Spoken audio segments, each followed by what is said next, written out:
IVI, IUI ఇంకా side effects లేకుండా ఇన్ఫెర్టిలిటీకి శాశ్వత పరిష్కారం హోమియో కేర్ ఇంటర్నేషనల్.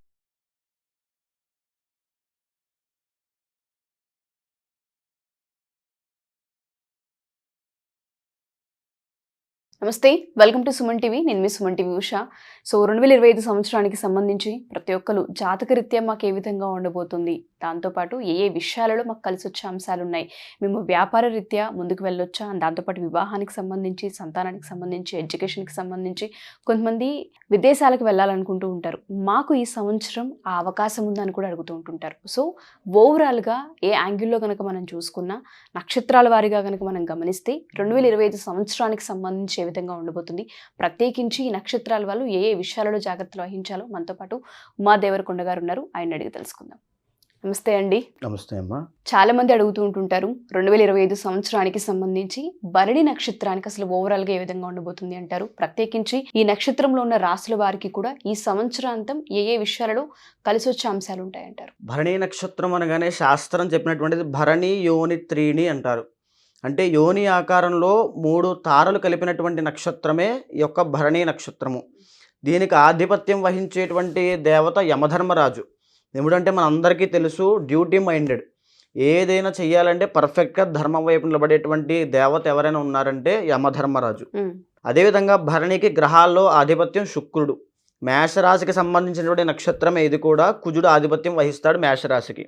అయితే ఈ యొక్క భరణి నక్షత్రం వాళ్ళు మనం చూస్తే, ఒకవేళ డేట్ ఆఫ్ బర్త్ మీకు లేకపోతే, మీది భరణి నక్షత్రమా కాదా మీకు తెలియాలి అనుకుంటే కనుక లీ, లు, లే, లో ఈ 4 అక్షరాలతో కనుక మీ పేరు కనుక స్టార్ట్ అవుతూ ఉంటే మీది భరణి నక్షత్రంగా మీరు నిర్ధారించుకోవచ్చు తప్పకుండా. అయితే ఒక భరణి నక్షత్రం వాళ్ళు జీవితంలో ఎన్నో కష్టాలు అనుభవిస్తారండి.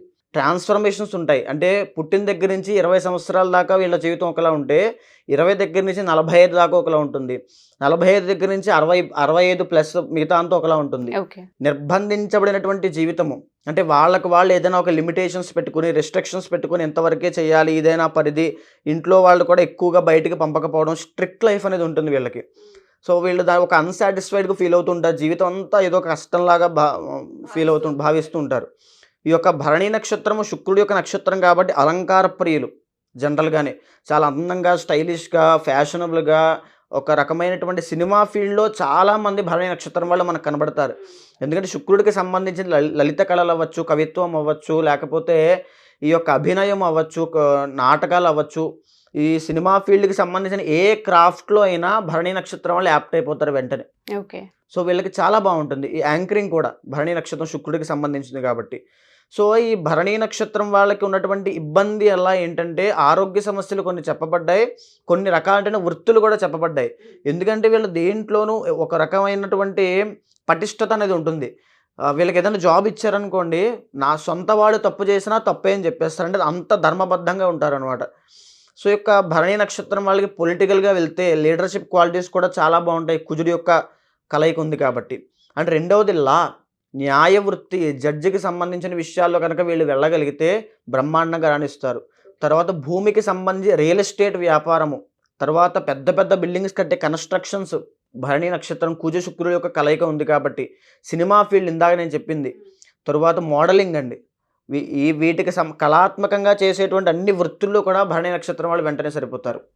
ఈ యొక్క భరణి నక్షత్రం వాళ్ళకి 2025వ సంవత్సరంలో ఏదైతే మేషరాశికి ఏలినాటి శని ప్రారంభం అవుతుందో అదే యొక్క ఫలితాలు భరణి నక్షత్రం కూడా వర్తిస్తాయి. కానీ ఒక భరణి నక్షత్రానికి ఉన్నటువంటి ఇబ్బంది ఎలా ఏంటంటే, శుక్రుడి యొక్క నక్షత్రం కాబట్టి గుప్త రోగాలు అటాక్ అవుతాయి వీళ్ళకి. అంటే బయటికి చెప్పుకోలేటువంటి, ఆడవాళ్ళకైతే మెన్సెస్ ప్రాబ్లమ్స్ అవ్వచ్చు, మగవాళ్ళకైతే ఫెర్టిలిటీ ప్రాబ్లమ్స్ అవ్వచ్చు, తర్వాత యుటరస్ ప్రాబ్లమ్స్ అవ్వచ్చు, తర్వాత వచ్చేసి వీళ్ళకి డయాబెటీస్ అనేది ఒక పెద్ద శాపము. భరణి నక్షత్రం వాళ్ళకి తప్పకుండా డయాబెటీస్ అనేది ఉంటుంది, తప్పకుండా. తర్వాత ఏంటంటే ఈ యొక్క భరణి నక్షత్రానికి సంబంధించి కుజుడు కాబట్టి చర్మ వ్యాధులు, డెంటల్ ప్రాబ్లమ్స్ ముఖ్యంగా ఈ యొక్క భరణి నక్షత్రాలను ఇబ్బంది పెడుతూ ఉంటాయి. తర్వాత ఐ సైట్ అవ్వచ్చు, షివరింగ్ ఫీవర్ అంటారు, చలి జ్వరము. అంటే ఒక్కొక్క నక్షత్రానికి ఒక నిర్దిష్టమైనటువంటి ఆరోగ్య సమస్యలు నిర్ణయించబడ్డాయి. అది 2025వ సంవత్సరంలో వీళ్ళకి ఇంకా ఎక్కువ అవుతాయి. ఎందుకంటే ఒక పక్క ఏలినాటి శని, ఇందాక నేను చెప్పినట్టుగా కుజ స్తంభన. సో భరణి నక్షత్రం వాళ్ళు రాబోయేటువంటి రోజుల్లో చాలా జాగ్రత్తగా ఉండాలి. మరీ ముఖ్యంగా సుబ్రహ్మణ్య స్వామిని ఆరాధన చేస్తూ ఉండాలి. సుబ్రహ్మణ్య స్వామితో పాటు మహాలక్ష్మీదేవిని, వెంకటేశ్వర స్వామిని ఆరాధన చేస్తే ఆరోగ్య సమస్యలు రావు. అదేవిధంగా వృత్తి విషయంలో చాలా ఇబ్బంది పడుతుంటారు వీళ్ళు.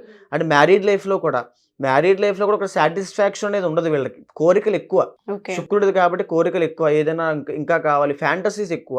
ఫ్యాంటసీస్ అంటాం కదా, ఫ్యాంటసీస్ ఎక్కువ. సో వీళ్ళకి ఏ కోరిక సిద్ధించాలన్నా, ఏ సమస్య పోవాలన్నా వెంకటేశ్వర స్వామిని ఆరాధన చేయాలి, మహాలక్ష్మీదేవిని ఆరాధన చేయాలి. వారిద్దరి యొక్క అనుగ్రహం సంపాదించగలిగితే వీళ్ళకి ఎలాంటి సమస్యలు ఉండవు రాబోయే రోజుల్లో. 2025లో కూడా భరణి నక్షత్రానికి ఏలినాటి శని ప్రారంభం అవుతోంది. అనుకునే విధంగా మీరు ఎక్స్పెక్ట్ చేసినట్టుగా జీవితం ఉండదు. 2025లో కష్టాలు అనేవి చూడబోతున్నారు. సో మరి పరిహారాలు ఏంటి? వీళ్ళు ఏ విధంగా జాగ్రత్తగా ఉండాలి? శనిగ్రహానికి శాంతి హోమాలు జరిపించాలి ముఖ్యంగా. తరువాత సుబ్రహ్మణ్య కళ్యాణం కానీ, సుబ్రహ్మణ్య శాంతి కానీ చేయించాలి. భరణి నక్షత్రానికి యమధర్మరాజు అధిపతి కాబట్టి వీళ్ళు ఏకాదశ రుద్రాభిషేకం చేసినా, యొక్క శాంతి చేసినా చాలా బాగుంటుంది. తరువాత భరణి నక్షత్రం 4వ పాదంలో పుట్టిన వారికి నక్షత్ర దోషం ఉంటుంది. ఈ 4వ పాదంలో పుట్టిన వాళ్ళు మాత్రము తప్పకుండా నక్షత్ర శాంతి ఆచరించి తీరాలి. 4వ పాదంలో పుడితే భరణి నక్షత్రం వాళ్ళకి ఇంకా ప్రాబ్లమ్స్ ఎక్కువ అవుతాయి. 2025లో ఇంకా ఎక్కువ అవుతాయి. ఓకే. సో 4వ పాదంలో పుట్టిన వాళ్ళు చాలా జాగ్రత్తగా ఉండాలి. సో మీరు అన్నట్టుగానే ఎవరైనా హోమాలు పూజలు కనుక చేయించుకోవాలి అనుకుంటే ఏ విధంగా అప్రోచ్ అవ్వాలంటారు మిమ్మల్ని? అండ్ దాంతోపాటు దానికన్నా ముందు అందరు అడిగేది ఏంటంటే, మేము వ్యాపారం వైపు వెళ్ళాలనుకుంటున్నాం, మరి ఈ సంవత్సరం పెట్టుబడులు పెట్టొచ్చా అని అడిగే వాళ్ళు ఉంటుంటారు. వివాహం చేసుకోవచ్చా అని అడిగే వాళ్ళు ఉంటూ ఉంటారు. లేదు అంటే కొంతమందికి మీరు అన్నారు ఫర్టిలిటీ ప్రాబ్లమ్స్ ఉంటాయి కొంతమందికి. సో కన్సీవ్ అయ్యే ప్రాసెస్లో ఏదైనా గర్భానికి సంబంధించి ఏమైనా ప్రాబ్లమ్స్ ఉంటాయంటారా? వాళ్ళు ఆలోచనలు ఏమన్నా అంటే అటువైపు నుంచి మళ్లించాలి అంటారా? ఈ భరణి నక్షత్రానికి జనవరి 23 నుంచి మార్చి 30 అండి. ఇది గోల్డెన్ డేస్ అండి. ఈ డేస్లో కనుక మీరు బిజినెస్ పెట్టాలంటే బిజినెస్ పెట్టేయండి, ఏదైనా జాబ్ అప్లై చేయాలంటే చేసేయండి. కొత్త రిస్క్ ఏమైనా తీసుకోవాలి, ఎలాగైనా ఇది సాధించి తీరాలనుకున్న వాళ్ళు ఈ సమయంలో తప్పకుండా ఈ 2.5 నెలలు మాత్రం బాగుంది.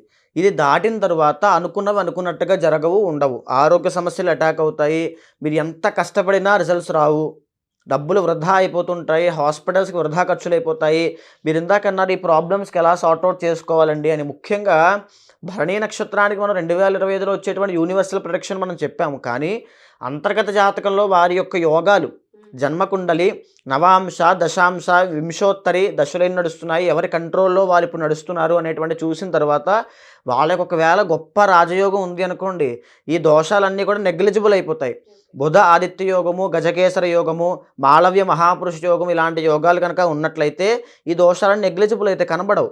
సో ఆ దోషాలు ఉన్నాయి అనుకోండి, వాటిని యాక్టివేట్ చేసుకునే విధంగా ఆ మంత్రజపం చేయడము, దానికి సంబంధించి జెమ్ స్టోన్స్ ధరించడము, వాటికి సంబంధించిన శాంతి హోమం జరిపించడము, ఆయా గ్రహానికి అధిష్టాన దేవతకి సంబంధించిన దివ్య క్షేత్రాలు దర్శనం చేసుకోవడము, ఆ యొక్క ధాన్యాలు దానం చేయడము లాంటివి చేస్తే తప్పకుండా రాజయోగం సిద్ధిస్తుంది. ఓకే. సో ఆ రకంగా మనం శాంతి పరిహారం ఆచరించి రాజయోగం సిద్ధించుకునే మార్గంలోకి వెళ్ళాలి. డెఫినెట్గా అండి. సో ఎవరైతే ఈ నక్షత్రం వారు ఉంటుంటారో ప్రత్యేకించి ఉమాదేవరకొండ గారు చెప్పినట్టుగా కొన్ని ప్రాబ్లమ్స్ కనిపిస్తూ ఉన్నాయి. అండ్ దాంతోపాటు వ్యాపార రీత్యా, దాంతోపాటు వివాహానికి సంబంధించి 2.5 నెలలు బాగుంది. ఈ గోల్డెన్ డేస్ అయితే ఏదైతే ఉంటుంటాయి వీటిని కనుక మీరు ఆపర్చునిటీగా కనుక తీసుకోవాలి అనుకున్న జాతక రీత్యా అంతర్గత జాతకం అనేది ఒకటి ఉంటూ ఉంటుంది. మీరు కనుక ఒకసారి కలిసి అపాయింట్మెంట్ తీసుకొని మీరు పూర్తి డీటెయిల్స్ని కూడా తెలుసుకోవచ్చు. కింద కూడా కాంటాక్ట్ చేస్తే టీం మీకు పూర్తి వివరాలను అందిస్తారు. థ్యాంక్ యూ అండి. Thank you so much.